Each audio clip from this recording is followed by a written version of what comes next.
Welcome to the podcast of School Beyond Limitations. In this podcast, you will learn how to guide your child through their school life with the intention to help them find their unique essence that will allow your daughter, your son to live a fulfilled and meaningful life. Hello, everyone. Welcome to our 17th episode of this podcast, and I hope you all had a wonderful Christmas vacation and a Happy New Year to everyone. This is our first episode this year, and today we'll be talking about the effectiveness of personalized learning. So, Martina, would you like to start? First of all, Happy New Year to everyone as well, and to you, Nayeef, as well, because I think it's always very important to start a year with the right foot, with great intentions, with the clarity in mind and with the direction in mind. And one of those directions is certainly personalization and effectiveness of personalization in education. And why do we talk about that? Because we still see that so many conventional schools actually offer a curriculum that's fixed, that's not, flexible, and students need to learn what basically is written in that curriculum. And many times, and we mentioned it already a number of times, right, Nayeef, that fixating something and not having flexibility in the approach of learning doesn't actually nurture curiosity within the students, within a human being. And that's why, in my view, and also in SBL's view, one of the pillars is personalization, but effectively learning the student towards opening up and deepening their interests and their curiosity. Because if I'm a firm believer of that we are all, born as curious beings, as beings with lots of questions, and we just need to observe young children, how many questions they have to ask, and they constantly want to know, why is this blue, and why is the sky not black, and why are so many stars, and where are the stars coming from, and so forth. And if we block that instead of nurturing it, and if we do not listen to that, then we actually standardize. And education, I think, and I believe, can't be standardized. We can talk about what is needed, of course, for everyone to be able to access fully their lives, and that's certainly by reading and by being able to read well, by being able to ask questions, by being able to write well, by being able to understand logical thinking and problem solving activities and skills. That's for sure.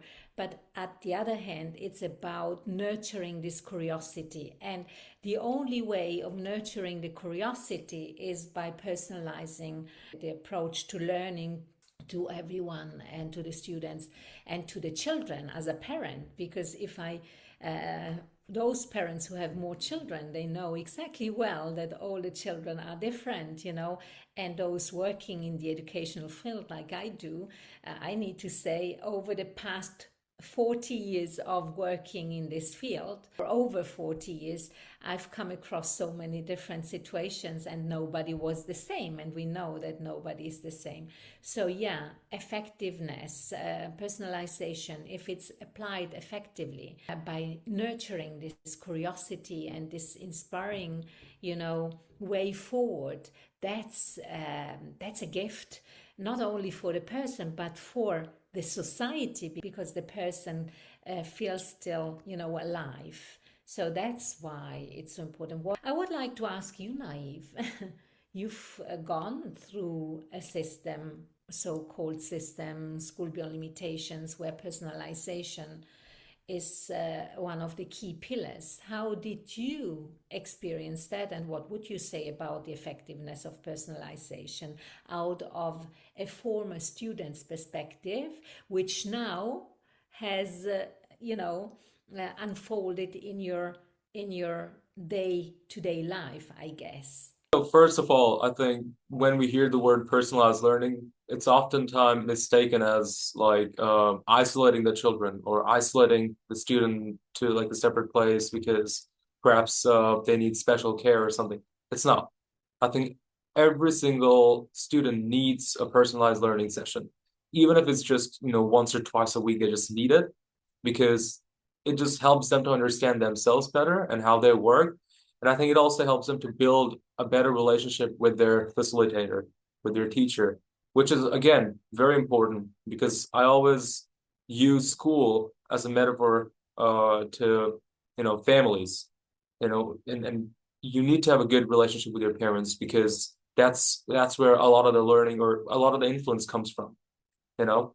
So I think just like in a household, we are very aware that we need to have a healthy relationship, a healthy environment. Same goes for school. We need to have a healthy environment within a classroom, and which is why, as you said, when in a classroom we have lots of students together, it's hard to manage them. It's very difficult to do that, but in a way, it's not keeping the focus on everyone's need, which is why a smaller classroom has a much more healthy environment. And Esbil is doing the very thing. We have only 8 students in the class. Everybody's getting equal attention. They have the mentor session once a week for very personalized learning sessions. It helps them not just to understand themselves, but also to apply this into their daily life, because whatever they're picking from their understanding, because they're being given the full focus, so it helps them to boost their motivation, boost their their confidence in a way that it's encouraging to just apply those things and without any fear, because the judgment aspect is gone. It's very personalized and you just have it for yourself. And another thing I want to mention is, personalized learning is also very effective in today's world because the career field is moving rapidly towards a very niche and very specific potentials and skills. A standardized testing or a standardized method of learning is not okay. However, a standardized lifestyle is what I'm for, and that standardized lifestyle may vary from student to student, person to person, which comes from the understanding, once again, the understanding of oneself. You might have the basic things like problem solving, reading, writing, creative things, experimental things, experiential things. These are all necessary, but how a student manages all of those depends on them individually, and it's like not one size fits all kind of thing. And because the career field has moved rapidly and the workforce is very different to what it used to be decades ago, I think personalized learning even helps them to cope up even faster and adapt to the new culture that we have. I think this is what lacks in most conventional schools, which is why perhaps that we are having so many complaints and so many, always pointing fingers at education and the system is not working. Maybe we should move on. Maybe we should just, give up the conventional way of studying and do something else. This is where the homeschooling concept came from. And I'm necessarily not like, I'm for it. But then again, if we had an institution that offered the very thing under like an organizational setting, you would have more access to education, like knowledge, information in a way that you're going to have lots of different perspectives from students and peers. You're going to have peers as well. So it helps to build a connection. It helps to build an environment yourself. It's not like an environment is created and you just try to fit in. It's rather you create the environment yourself with the facilitators and with the students. And this is very important in the learning culture.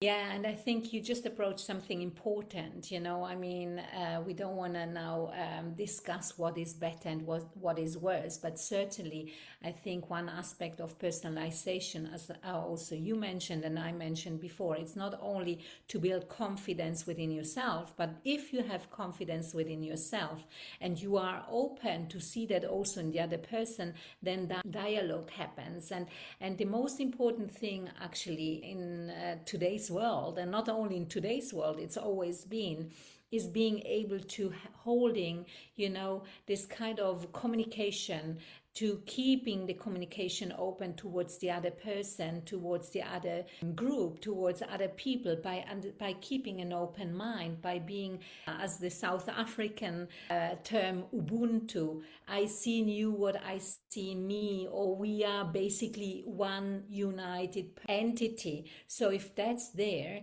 then there is the understanding that personalization is not a selfish approach. It's actually an approach towards understanding that by nurturing the interests and the curiosity within each person and opening up towards others and co-creating together in collaboration, we can create something that goes beyond our imagination. So that's why it's so important. I'd just like to add one thing to that.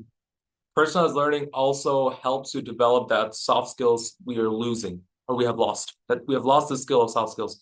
Anybody can learn like a very specific skill today.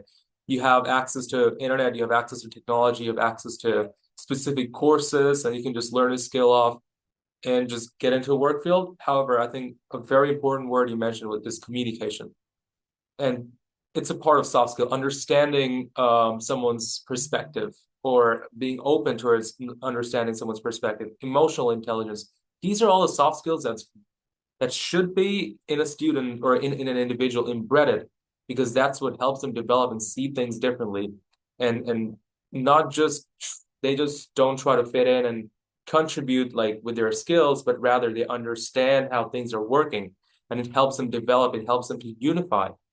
And, as someone that comes from a background where I see a lot of instability around me, not just within my country, not just within my neighborhood, but all over, I can definitely tell that communication plays one of the big roles, what divides people. And this is why now personalized learning actually, when you know and you try to understand yourself better, you build that sense of leadership, which then helps to become a leader for others, and then you try to lead others when they're losing their track. So yeah. And Nayeef, I think that takes us to the end of today's shorter podcast, because I think that should be our, guiding force for the coming year. Creating personalization in order to being open to co-create with others and to take leadership into our hands and move forward. So thank you for this nice conversation, Nayeef, and over to you. Well, thank you very much, everyone, for staying here with us and listening. Hopefully, we'll be back with you next week. At School Beyond Limitations, we support our students find their unique essence. Feel free to share the content of this podcast with other parents. We are here to show that your children can, indeed, bring their unique essence into life. So, reach out to us if you think that this is what you'd like your daughter, your son to experience, or apply through our website.